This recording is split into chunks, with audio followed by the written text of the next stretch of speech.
Hoy toca hablar el tema de la autocomposición. Entonces, hablemos de esta figura, la autocomposición. Lo primero que hay que indicar de ella es lo siguiente. A diferencia de la autodefensa, aquí hagamos el mismo ejercicio que la vez anterior. Dividamos la institución que vamos a estudiar en sus orígenes etimológicos. Y así tenemos una raíz que es composición del verbo componer y otra vez ese prefijo auto. Componer por uno mismo o componer entre nosotros sería.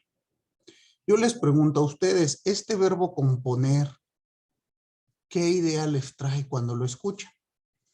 ¿Qué significado tiene para ustedes?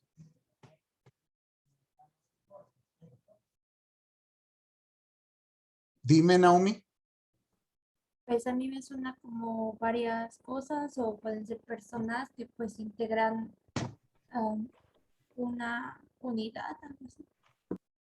Ok, bueno, componer te da la idea de varias cosas que integran una unidad. ¿Pero qué más?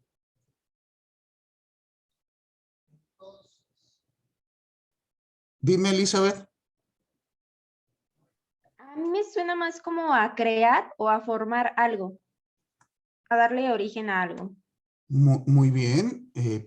¿Nunca han escuchado que dicen no lo arregles si no está descompuesto? Y ahí viene también esta palabrita, ¿no? Componer. ¿A qué le suena componer? Arreglar, Arreglar. Dime. construir. No, sí, justo iba a decir eso, que como arreglar o restaurar algo. Exactamente. Es arreglar, restaurar.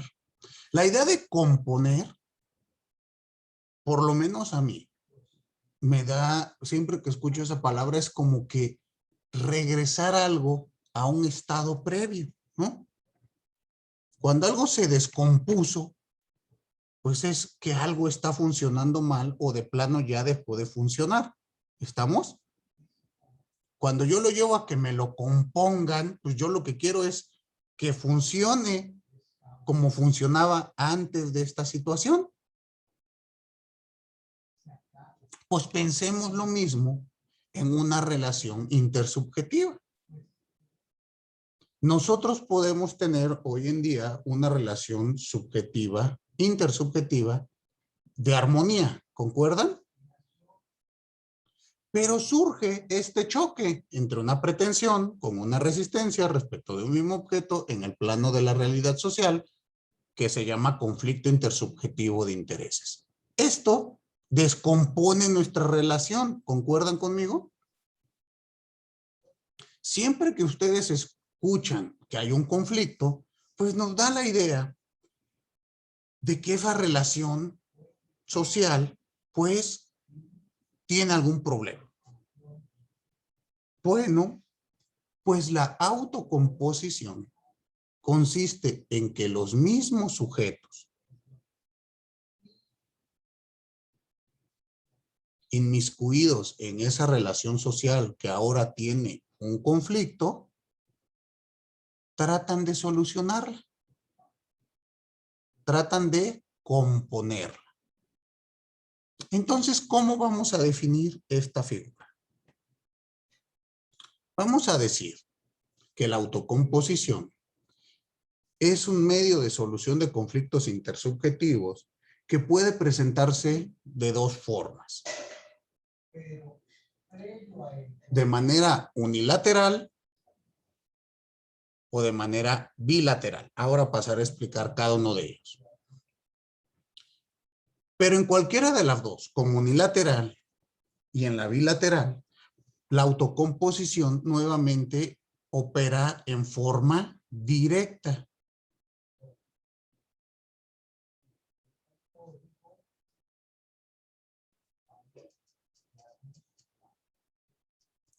¿Qué quiere decir esto? que funciona de forma directa. Que los propios interesados, sin ayuda de nadie, solucionan el conflicto, pero también se puede dar de manera indirecta. ¿Esto qué quiere decir? Que puede surgir con la ayuda de un tercero. Entonces, piensen ustedes lo siguiente.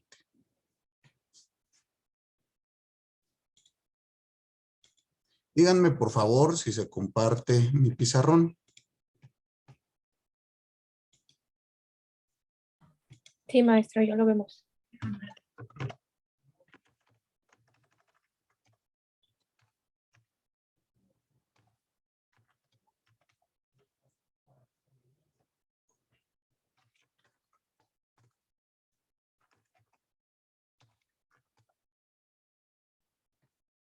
Miren, para ejemplificar lo que estoy diciendo, piensen ustedes en esta circunstancia. Vamos a tener la autocomposición. Ustedes obviamente hagan bonito esto en sus apuntes, en su cuaderno, y pensemos que esto es un cuadro sinóptico. Muy bien, ayúdenme con su imaginación. La autocomposición, les decía, va a tener dos formas.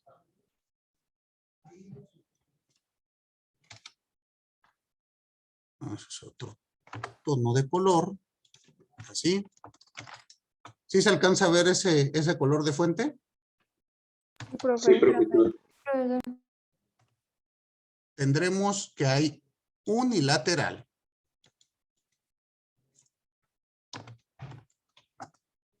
y bilateral. Ambas son formas de autocomposición. Voy a pasar a explicar cada una de ellas. Pero piensen ustedes de este modo. Lo que quise explicar. Vamos a tener como género la figura de la autocomposición. Que la autocomposición quiere decir que se va a solucionar las cosas por los propios inmiscuidos en el conflicto.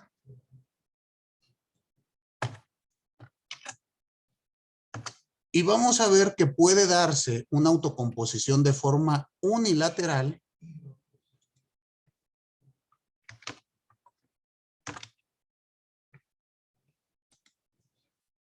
y esta a su vez puede ser directa.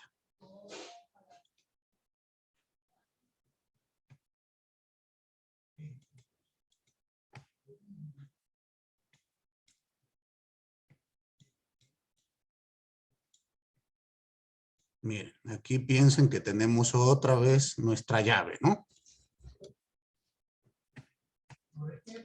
Y bilateral vamos a encontrar que se puede dar de forma igual directa e indirecta.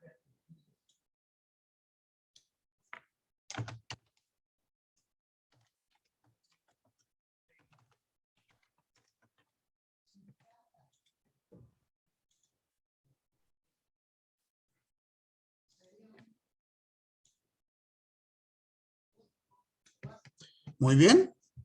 ¿Les queda claro este esquema? Esta forma que les estoy comentando la vamos a estudiar de estas maneras. Primero ya vimos el género de la autocomposición, pero ustedes tienen que saber que la autocomposición a su vez se subdivide en diversas formas que puede acontecer. Una de ellas es la autocomposición unilateral, que puede ser directa, o mejor dicho, es directa, y otra es la autocomposición bilateral, que puede ser directa o indirecta. Pasaremos a explicar cada una de estas formas. Ya pudieron leer o copiar el esquema? Muy bien. Para dejar de compartir. ¿Se acuerdan que les pedí de favor que lean el libro del maestro Niceto Alcalá? ¿Alguno de ustedes inició la labor? Yo sé que no da tiempo de una clase para la otra, pero ¿tuvieron tiempo de irlo leyendo? Usted sí, Naomi. Y justamente empezaron ¿con qué? Con autotutela, ¿no? Sí, me parece que era, ahí no recuerdo, pero empezó a hablar como de figuras de la autodefensa en, por ejemplo, en la rama militar, en la civil, en la laboral. Era autodefensa. Ay, no, no recuerdo, profe, el subtítulo. Ok, bueno, pero ya empezaron a leerlo, que es lo que me interesa. Muy bien, para que podamos ir platicando de él más adelante. Brenda Martínez, por favor. Ah, sí, también ya lo empecé a leer, profe. Perfecto. Y Igual vi dígame. que en la autodefensa y autocomposición, pues es unilateral y bilateral, y leí que era el allanamiento de morada unilateral y la bilateral la verbigracia. Y igual había como un esquemita donde venía que en la autodefensa estaba el estado de necesidad y la legítima defensa, y en la autocomposición el desistimiento y el allanamiento de morada. Y en la bilateral creo que era el autodefensa el duelo, y en la autocomposición la transacción. Algo así me acuerdo. Ok, bueno, sí. Muy bien, así como usted lo está señalando. Ya nada más aquí vamos a ir estableciendo. Lo que quiero es que ustedes vean de dónde salen los esquemas. No crean que yo le estoy inventando las cosas. Esto se ha venido desarrollando y estudiando desde hace mucho tiempo. Ahora, hay que tomar en cuenta el contexto en el que se escribió la obra que les di. ¿Sale? Yo lo que les pido es que ustedes lo analicen desde un contexto. Se escribió esto, si mal no recuerdo, ¿qué es? 40 y tantos, ¿no? La obra que... Sí. Bueno, pues, ¿a qué voy? Que cuando ustedes ven un cuadrito ahí del maestro Niceto que habla del duelo, pues váyanse a esa época y a las leyes que habían, seguramente algunas leyes más antiguas de los 40, propiamente del siglo XIX. Hoy en día, si yo les dijera que el duelo es una forma de solucionar nuestros conflictos, pues creo que me dirían que no, ¿sí? Vamos a sacar una pistola al amanecer y nos disparamos. Y el que quede de pie tiene la razón. Yo sé que esto ocurre a diario en nuestro país, pero no es una forma legítima de solucionar un conflicto. Anteriormente, y estoy hablando mucho tiempo atrás, sí llegó a existir hasta reglamentación de cómo tenían que realizarse los duelos.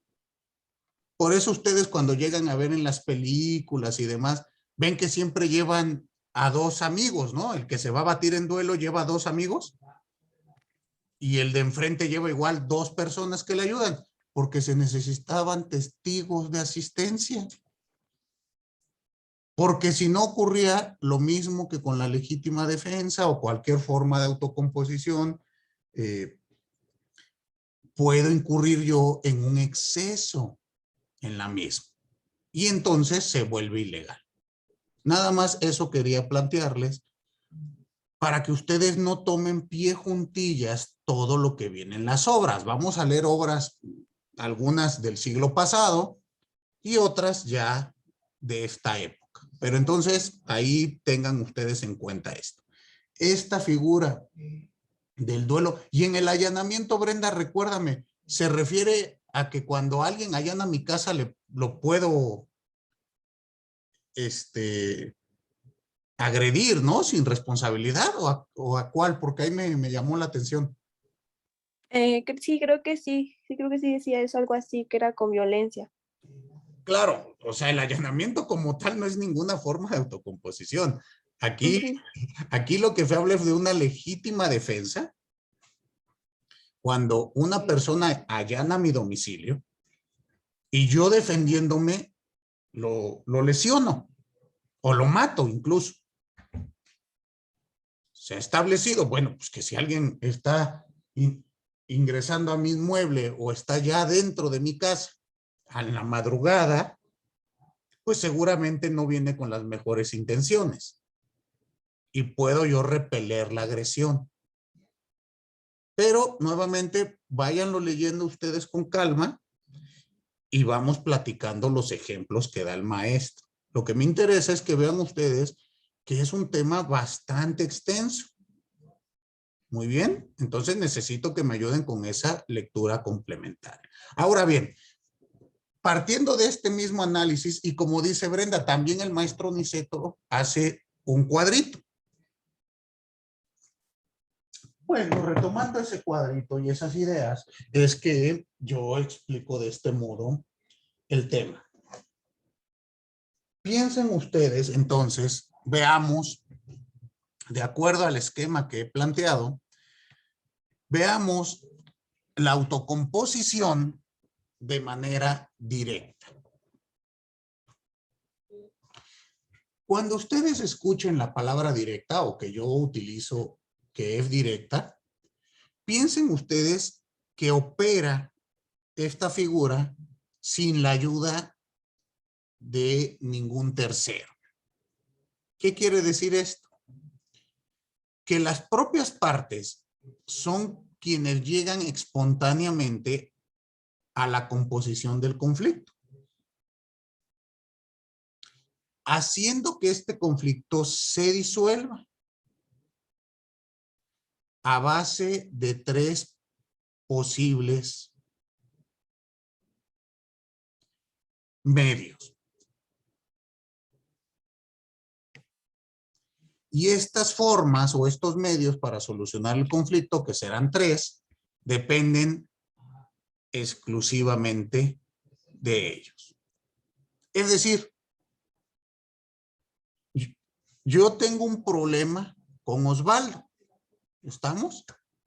Y esto ocasiona un conflicto intersubjetivo de intereses entre Osvaldo y su servidor. Una forma directa de solucionar el conflicto es que Osvaldo y yo nos sentemos a platicar para solucionarlo. ¿Estamos? Dense cuenta que esto es directo. No llega ningún tercero. No viene Fernanda a ayudarnos a solucionar el conflicto o Ángel o Erandí, sino que nosotros dos nos sentamos. Y esta forma para solucionar, ¿cuál va a ser? Vamos a tener únicamente tres. Entonces, piensen ustedes, déjenme abrir otra vez mi pizarrón. Y piensen entonces ahora lo siguiente. Vamos a tener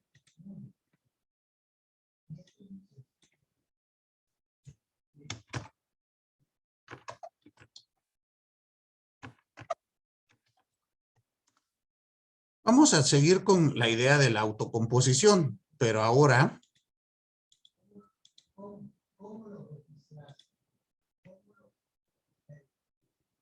estamos viendo la autocomposición directa. Recuerden que siempre que hablemos de directo, piensen en que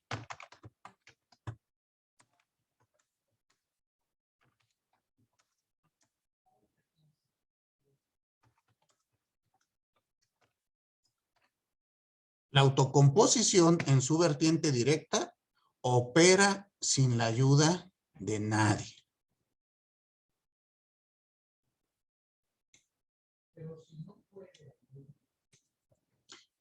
Y esta la vamos a tener únicamente en tres vertientes.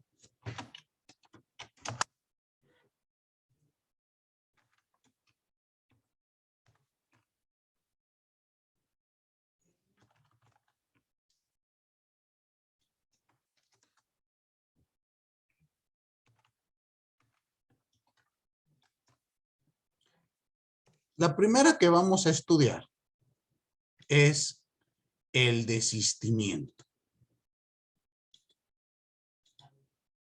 Y aquí vamos a ir llenando este cuadro. Muy bien. ¿Qué tenemos o qué se va a entender por desistimiento? Hay que entender que el desistimiento es una forma unilateral de solucionar el conflicto. ¿Y en qué consiste? Pensemos lo siguiente. Vamos a ejemplificarlo y luego les doy una definición. ¿Les parece? Pensemos lo siguiente. A ver, ¿quién me puede ayudar con mi ejemplo? Omar. Pensemos que usted y yo tenemos un conflicto intersubjetivo de intereses. El básico. Omar, dame tu pluma. Una pretensión. Dame, ¿qué me vas a contestar, Omar, para que tengamos conflicto? Pues diría que no le quiero dar mi pluma. No te doy. Una pretensión, dame, con una resistencia no te doy respecto de un mismo objeto en el plano de la realidad. El objeto es la pluma. Muy bien. A esto le llamamos conflicto intersubjetivo de intereses. Omar tiene un conflicto conmigo. Y si yo te vuelvo a decir, Omar, dame tu pluma, ¿qué me vas a decir? Pues que no se la voy a dar. Que no me la va a dar. Sigue el conflicto. Ni Omar decide darme la pluma, ni yo decido ya no hacer por ella. ¿Ok? Y aquí hay formas de solucionar el conflicto. La primera forma, pues tal vez sea que yo piense, pues le doy un golpe a Omar y le quito la pluma. ¿Están de acuerdo? Pero digo, no, ¿qué tal si Omar me receta a mí? ¿Puede ocurrir? Sí. Entonces yo digo, no, no me voy a arriesgar. Otra opción puede ser que yo le arrebate la pluma a Omar y me eche a correr. Pero entonces puede ocurrir que me detenga la policía por robo. O que Omar no se deje repelar la agresión y yo quede sin pluma y golpeado. ¿Están de acuerdo? Y entonces viene esta siguiente figura. El desistimiento. Regreso al ejemplo aunque parezca repetitivo. Omar, dame tu pluma. ¿Qué me contesta? Que no. No me la da. Entonces yo le digo, quédate tu pluma. Ya no quiero nada. Esto que estoy haciendo se llama desistimiento. El pretendiente, quien tiene la pretensión, va a recibir el nombre de pretendiente. ¿Estamos?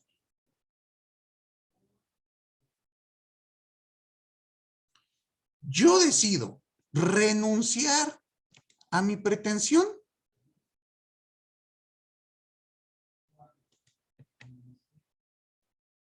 ¿Y se dan cuenta cómo el conflicto se disuelve, desaparece? Esto lo vamos a conocer como desistimiento. Entonces, ¿cómo vamos a definir al desistimiento? Vamos a decir que el desistimiento consiste en la renuncia unilateral y total de la pretensión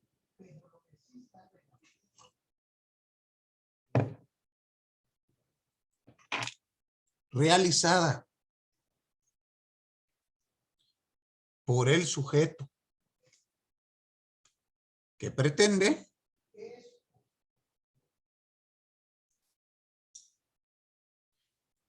y como consecuencia de ello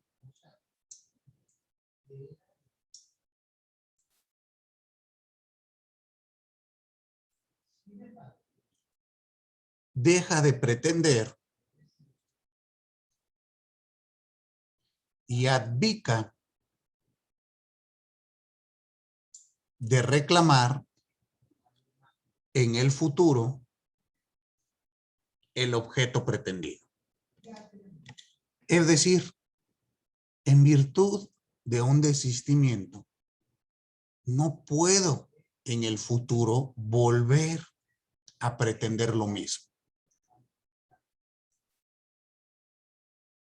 ¿Queda claro? Y ya veremos la reglamentación respectiva en las diversas normas. Pero piensen ustedes que existe que existe desistimiento en materia civil, en penal, en laboral, en administrativo, en amparo. Pero la reglamentación de cada uno de estos desistimientos irá variando dependiendo la materia. ¿Sí queda claro? Pero piensen que es un desistimiento. Vamos a suponer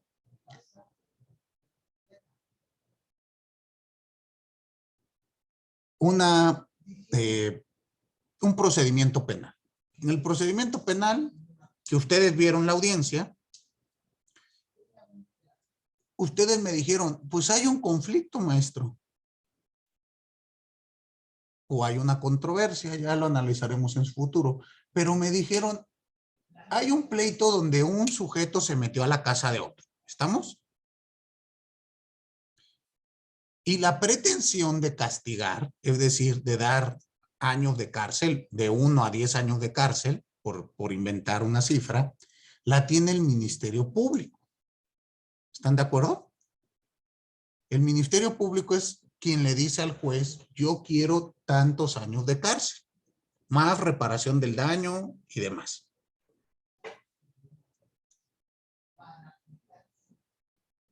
¿Puede darse el caso en que el Ministerio Público se desista de su pretensión, es decir, de la cárcel, de la pretensión punitiva? Sí, lo contempla el Código Nacional de Procedimientos Penales. Pero lo que debemos de entender es que si se da este desistimiento y es declarado como válido por la autoridad, el Ministerio Público no podrá solicitar en un futuro estos años de cárcel por el mismo hecho para este sujeto. ¿Sí queda claro? Porque si no, pues imaginan ustedes, sería un cuento de nunca acabar. Si yo veo que no voy a ganar mi proceso, me desisto y te vuelvo a demandar. En materia civil, también hay desistimiento. Ya lo verán en sus clases de procesal civil.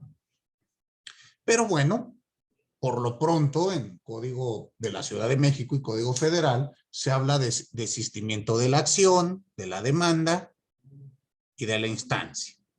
Ya hablaremos de todos ellos. Muy bien. En materia de amparo, piensen ustedes que yo interpongo un amparo. Recién interpuse un amparo. Y mi cliente me dice, ¿sabe qué? Ya no me interesa. Ya no quiero que continúe. Pues, ¿qué hago? Me desisto de la demanda de amparo y queda sin efectos. Es como si no hubiese yo pretendido nada. ¿Sí? ¿Se entiende? ¿Qué idea les da la palabra pretensión? ¿A qué le suena? Tener una intención. ¿Intención? Ok, ¿a qué más? Aspirar a algo. Aspirar, tener una pretensión, a querer algo, ¿no? Pregunto, cuando inician ustedes una relación o una persona está interesada en tener una relación con ustedes de tipo amorosa, todavía dicen, ¿es que este muchacho es mi pretendiente? ¿O estoy pretendiendo a tal persona? ¿O ya no se usa? ¿Y a qué se refiere? O así que... Dígame. Ay, que le gustas. Sí, sí se usa, pretender todavía. Pretender, ¿no? O sea, vamos, tiene un interés hacia mi persona, pero es un interés muy concreto, ¿no? ¿O es cualquier tipo de interés? Entonces, o yo tengo un interés hacia otra persona, pero no es un interés de amistad. ¿Sí me explicó? Entonces, dense cuenta que si lo pasamos al plano procedimental del que estamos hablando, el sujeto que tiene una pretensión, pues se llama pretendiente. Ya después analizaremos el concepto pretensión al plano jurídico. ¿Sale? Veremos que existen diversos tipos de pretensiones, procesales, extraprocesales, metaprocesales. Pero de momento, cuando ustedes escuchan que me refiero a que el pretendiente renuncia a su pretensión, quiere decir, como en el caso o el ejemplo que yo di, Omar, dame tu pluma, yo renuncio a mi pretensión, dame tu pluma. ¿Queda claro? Ahora, ¿por qué es unilateral? Aquí, pues creo que esto es ya una verdad más grande que un templo. ¿Qué quiere decir la palabra unilateral? ¿Quién de ustedes me ayuda? Que es nada más de una de las partes, profesor, de una sola persona. Exactamente, y en este caso, ¿quién es el que realiza la renuncia? Bueno, en el ejemplo que había dado, podría ser usted, porque usted era el que tenía la pretensión de que le prestara el lápiz. Exacto. Entonces, unilateral quiere decir uno solo. En este conflicto tenemos dos lados, ¿están de acuerdo?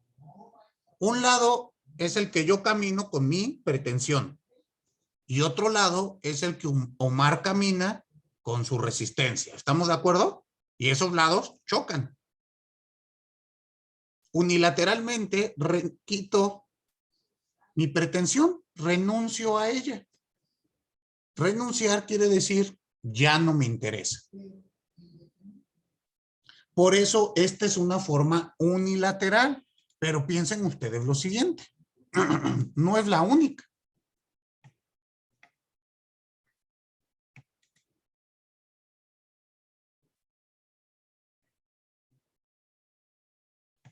La siguiente es el allanamiento. También es unilateral.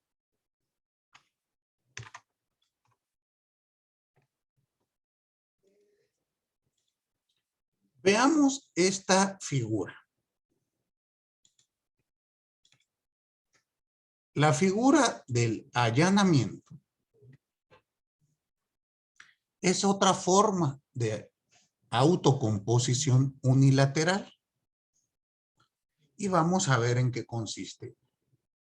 La palabra allanar, ¿a qué le suena? ¿Cómo con qué se come? Aceptar.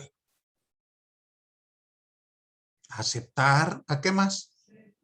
¿Por qué aceptar, Ulises? Bueno, es que recuerdo que, por ejemplo, cuando tienes una demanda, el allanarse significa aceptar los términos que la contraparte te pone. Ok, tienes razón. Eso sería un allanamiento en materia civil. Denme un segundito, por favor, un segundo. Muy bien, pero la palabra allanar, ¿a qué le suena? A ver, dígame, Ania. Es Jania, pero sí, podría ser como quizás, perdón, podría ser como quizás alisar algo o como a nivelar algo. Muy bien, ¿y por qué te da esa idea? Pues porque allanar, siento que viene un poquito de la palabra allana y pues tan solo como en la parte de carpintería y ese tipo de cosas es alisar una superficie con una... Perfecto, así como lo acaba de hacer usted, es muy buen el ejercicio. Allanar, efectivamente, tiene su raíz de llano. ¿Estamos de acuerdo? ¿Y la palabra llano a qué le suena? Como dice Jania, tenemos que en carpintería, me dijo que allanar. ¿El concepto es cuál? Llana, que Llana. es como alisar una superficie o alisar el yeso en albañilería, perdón. En albañilería, dejar llana es alisar o dejar una pared planita. Quiero entender yo. Les pregunto, ¿nunca han ido a jugar al llano? ¿Nunca? Tú sí, Omar. ¿Y cuál es el llano?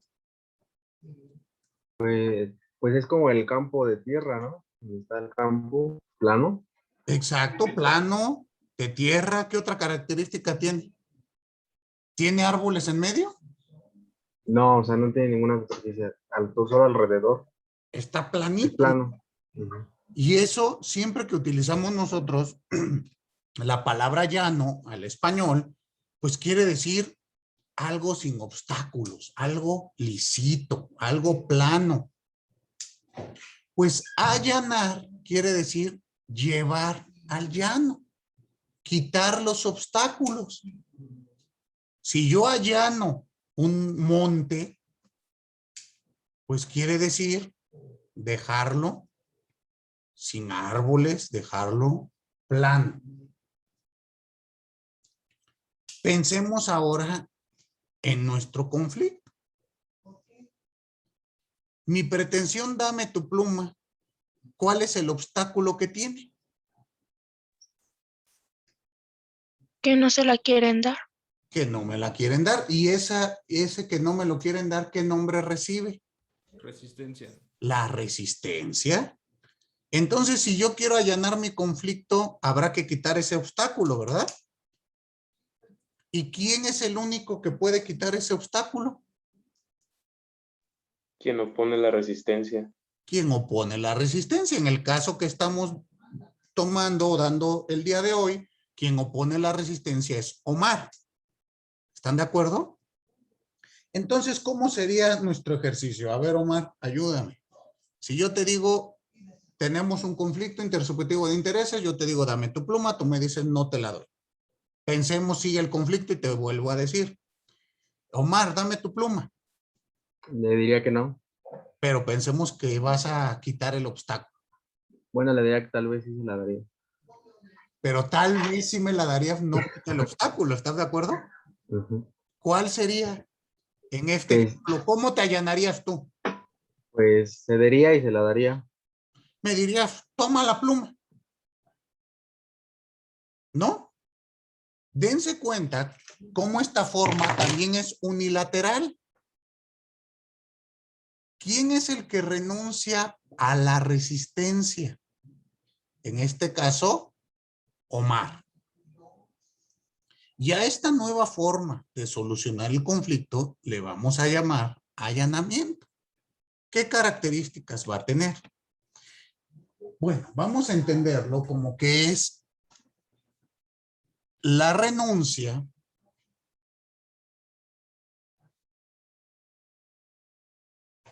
unilateral de la totalidad de la resistencia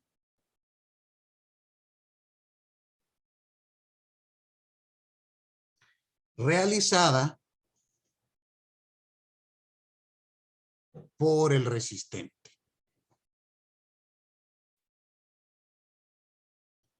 Y a raíz de ello,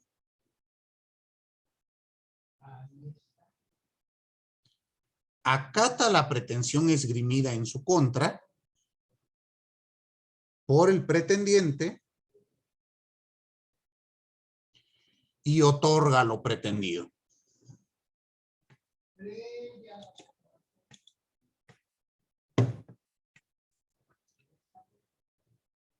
Muy bien.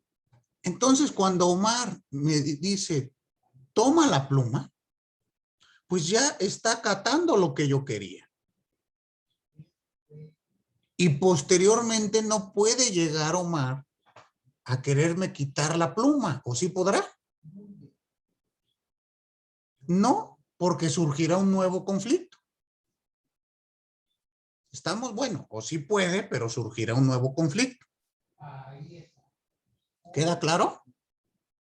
Ahora, tenemos que analizar más adelante y a lo largo de sus materias procedimentales, ustedes encontrarán que hay allanamientos en otras materias, o en muchas materias. En materia civil, Ulises nos decía hace un momento, es que en materia civil, si me demandan, al contestar la demanda, yo puedo contestar allanando.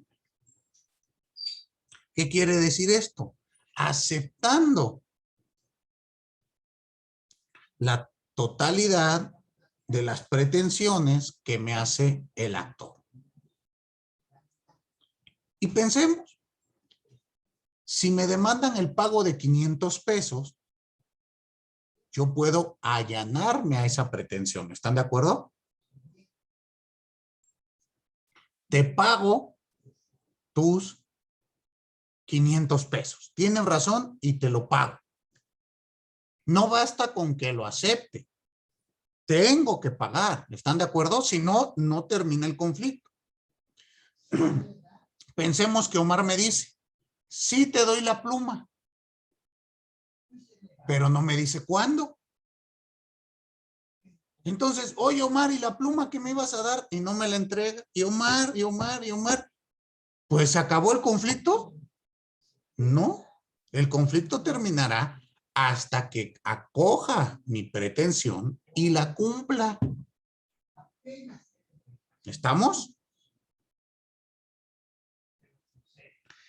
Entonces dense cuenta ustedes que el allanamiento va a estar igual inmerso en muchas ramas del saber jurídico. Daba un ejemplo en civil.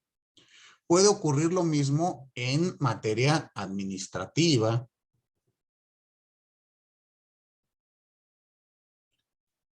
en mercantil, en laboral. Algunos autores, como el propio Niceto, Alcalá Zamora y Castillo, habla de allanamiento en materia penal. Ahí habrá que analizar si esto es posible o no.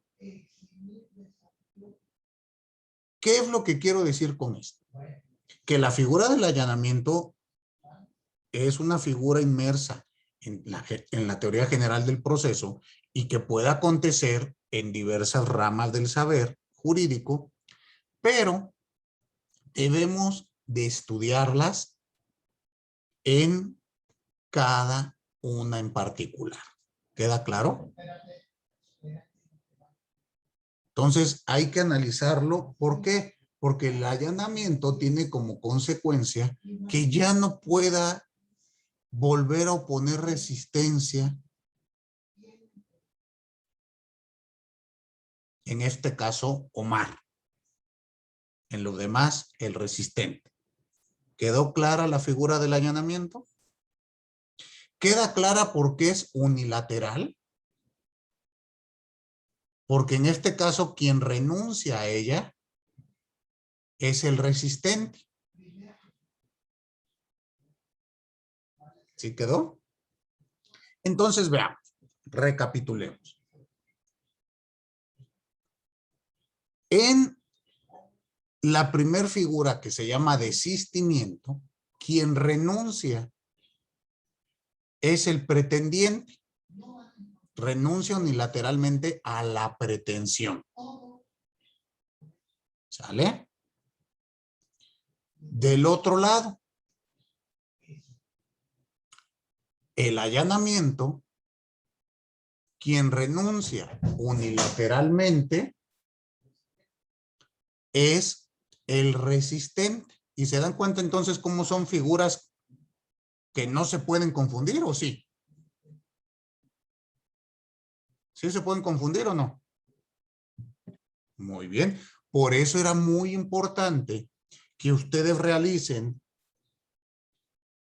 esta actividad de encontrar e identificar los conflictos. ¿Quiénes son las partes que están en conflicto? Porque así ustedes van a identificar que uno es pretendiente y otro es resistente. Y siempre tienen ustedes que tomar en cuenta esto.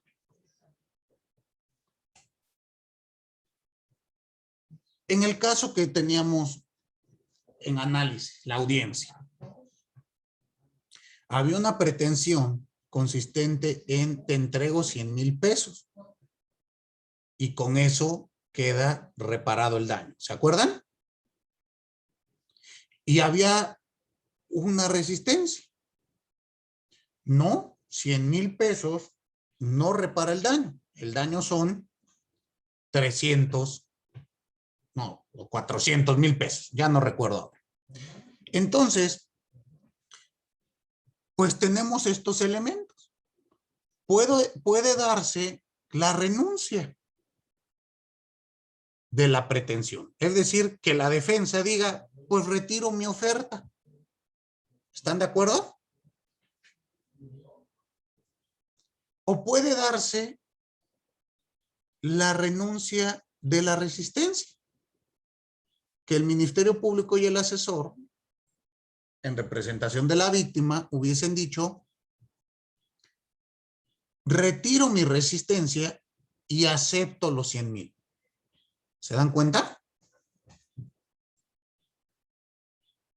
Entonces, estas circunstancias hay que identificarlas a lo largo de todos los procedimientos. Lo primero que ustedes tienen que hacer al ver cualquier procedimiento es analizar si existe, bueno, no cualquier procedimiento, cualquier procedimiento contencioso, porque hay procedimientos que no son contenciosos, donde no existe un conflicto como tal.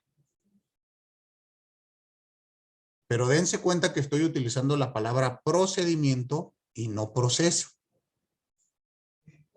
¿Estamos? Hay procedimientos que no son contenciosos. Los procesos siempre serán contenciosos. Siempre habrá un pleito. Entonces, cuando ustedes, bueno, un conflicto, no un pleito. Cuando ustedes vean cualquier proceso, lo primero que hay que analizar es ¿cuáles son estos extremos? ¿Cuál es la pretensión y cuál es la resistencia? Y de ahí podemos analizar la solución o no de un conflicto. Muy bien. ¿Dudas hasta aquí con estas dos figuras? ¿Ninguna? Muy bien. A ver, denme, por favor, ejemplos de estos dos que acabamos de analizar. ¿Quién quiere iniciar? Vamos a empezar dando ejemplos de desistimiento. Ay, ya bajó su mano la persona que la había subido.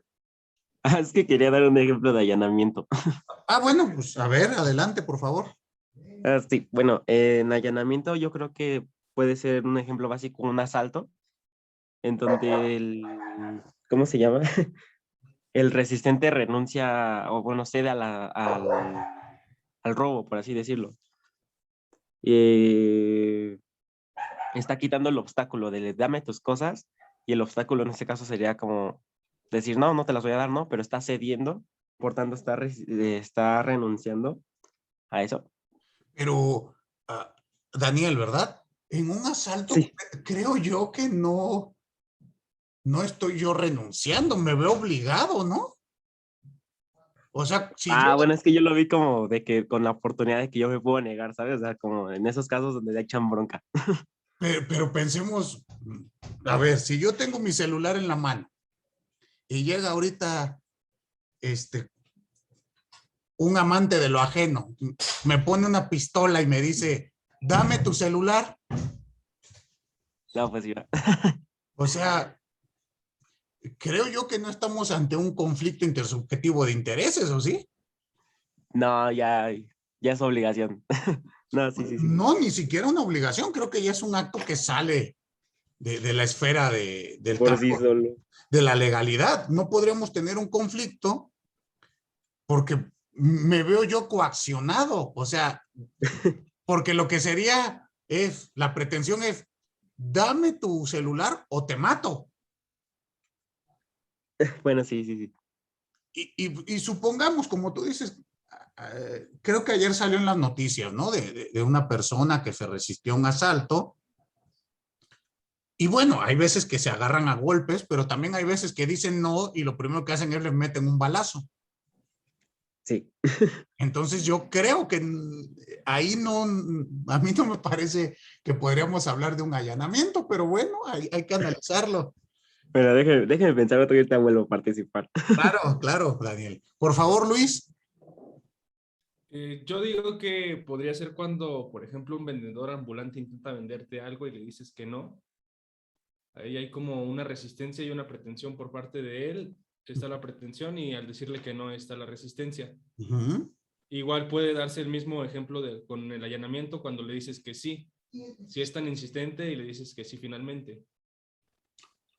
Ok, la pretensión es cómprame lo que sea. Primero le dices, no, gracias.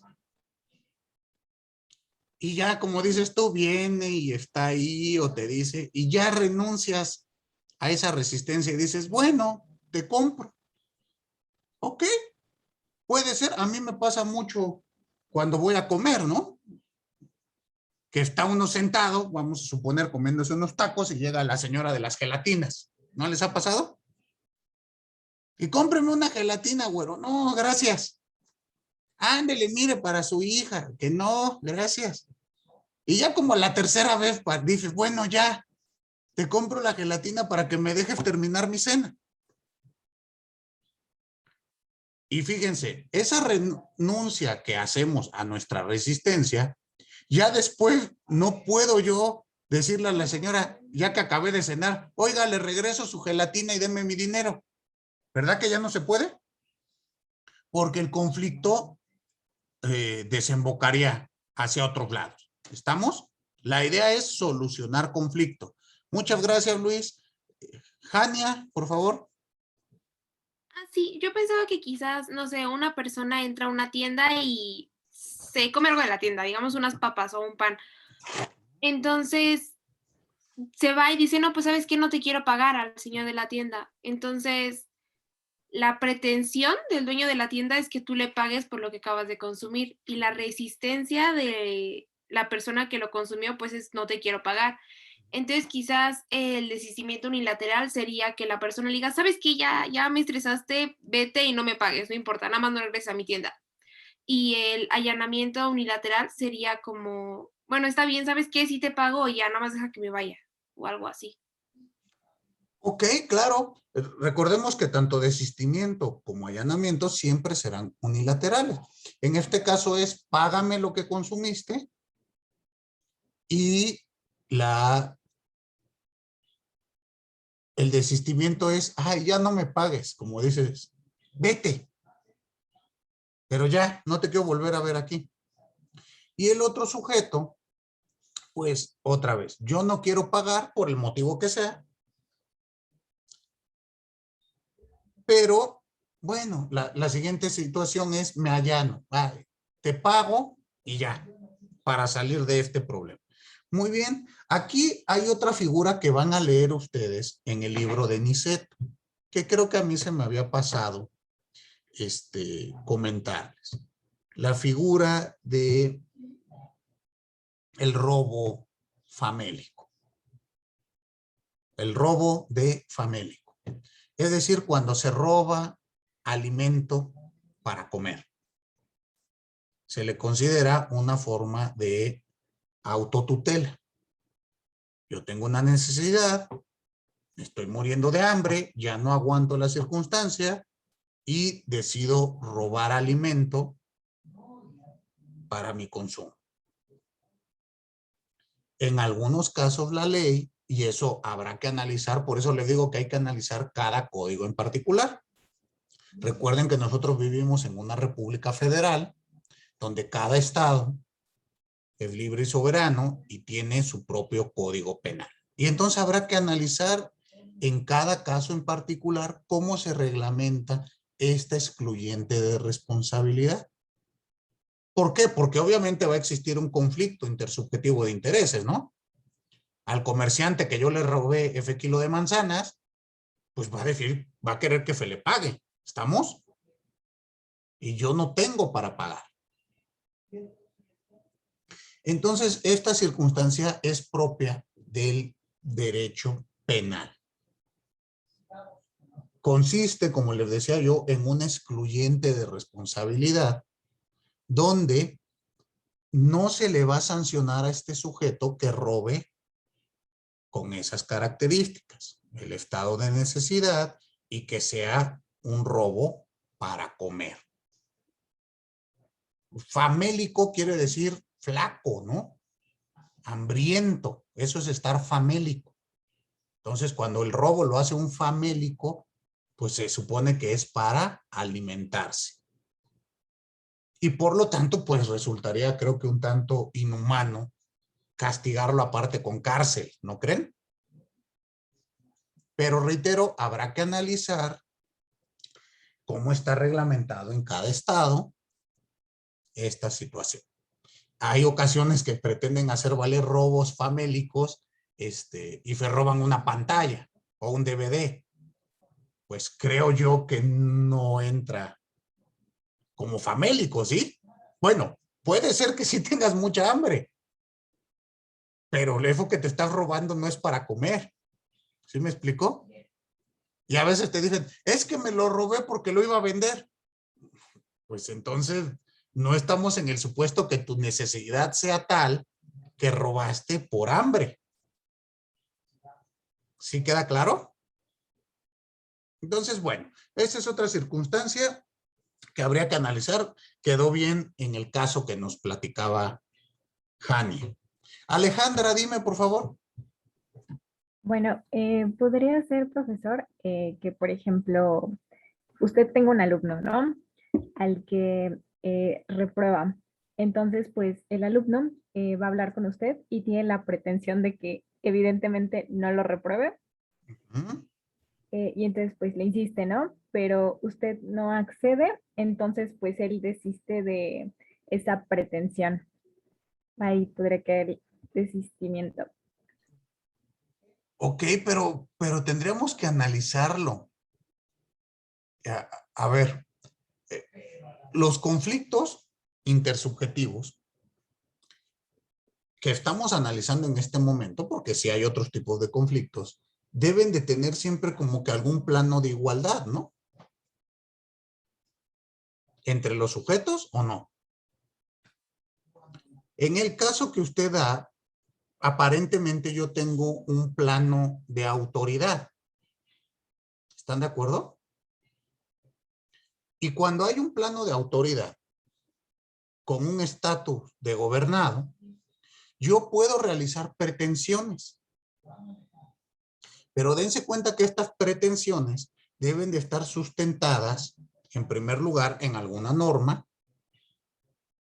donde a usted le faculte a dicha circunstancia. En el caso que usted me da es, bueno, ya me reprobó maestro y yo tengo la pretensión que no me repruebe. Ok, pero ¿en qué momento sería el conflicto conmigo? Si yo soy autoridad, yo podría decir, pues a mí no me importa lo que usted pretenda. ¿Tendría que poner yo algún tipo de resistencia ahí? Creo que no estaríamos ni siquiera hablando del mismo objeto, ¿o sí? ¿Qué piensas, Alejandra? Bueno, quizá, por ejemplo, usted me ganó, pues es que reprobé te reprobé porque, no sé, no asististe el 80% a las clases, como dice la legislación universitaria, ¿no? Entonces yo le digo como, no, profesor, es que sí asistí, ¿no? Entonces, pues a lo mejor ahí sí podría haber un conflicto. Ahí sí, ahí precisamente sí. O, maestro, es que usted me está reprobando porque, bueno, me está promediando y en el tercer parcial yo saqué 10 y usted tiene registrado como 7. Ah, ahí sí podría cambiar, porque entonces usted me exhibe el documento y su pretensión, ¿cuál sería? Cambiar esa calificación que yo asenté 7 como 10, por inventar algo. Entonces creo que ahí sí podríamos tener un conflicto exactamente, Alejandra, ¿Y cuál sería el conflicto? Maestro, cambie mi calificación del tercer parcial, que es 10, y usted tiene 7. Mi resistencia es no, usted sacó 7. ¿Estamos? Y puede darse que yo me allane a su pretensión al ver los elementos probatorios y diga, ¿tiene usted razón? Sacó 10.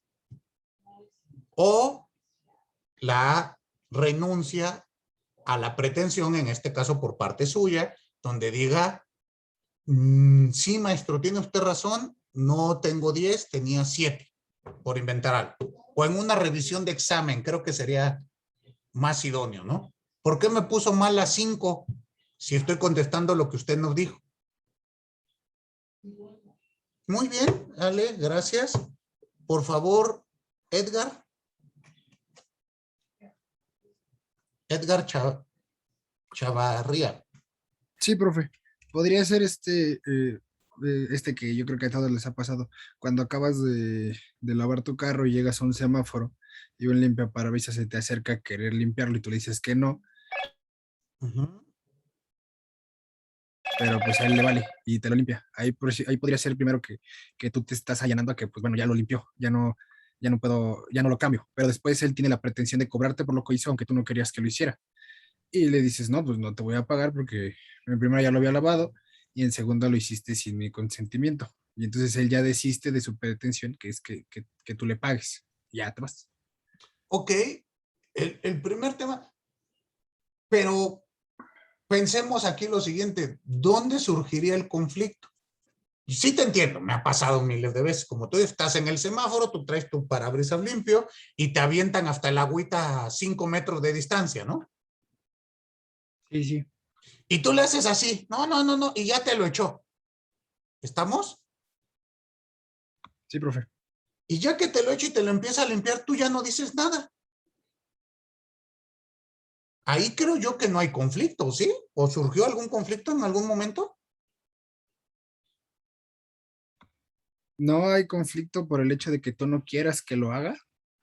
Pero si no lo externas, recuerda, tiene que haber el choque. Pretensión, resistencia, el mismo objeto en el plano de la realidad social. Pues sí, yo no quiero que lo haga, pero nunca se lo externo.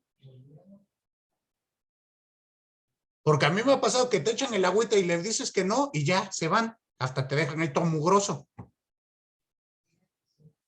Pero sigue sin haber conflicto porque no hay el choque. O sí, o tú lo notas, Edgar. No, entonces sería más en el hecho de cuando ya te quiere cobrar, ¿no? A ver, ¿y ahí cómo sería?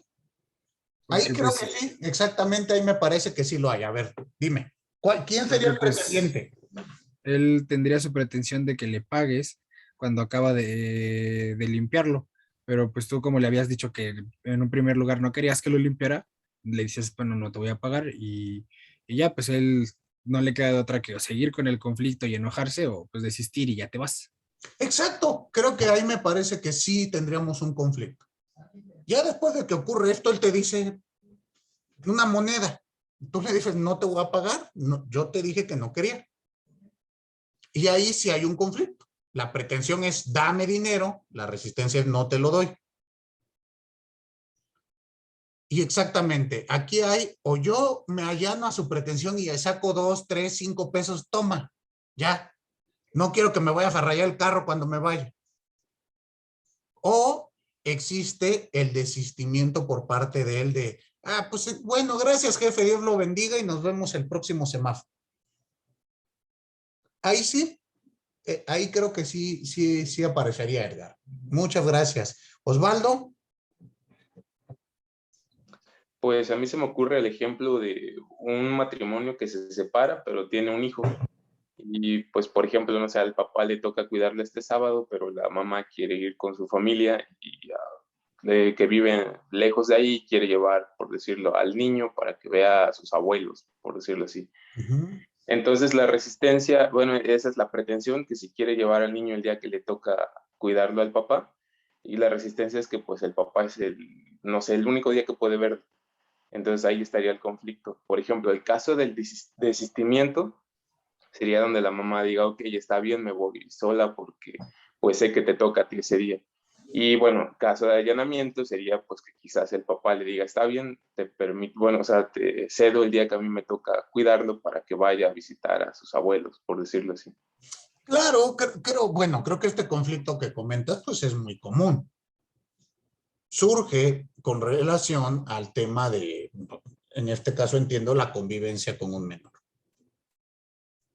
Entonces, aquí es, bueno, es que este día me toca a mí convivir y ya había yo planeado X actividades, ¿no? El papá.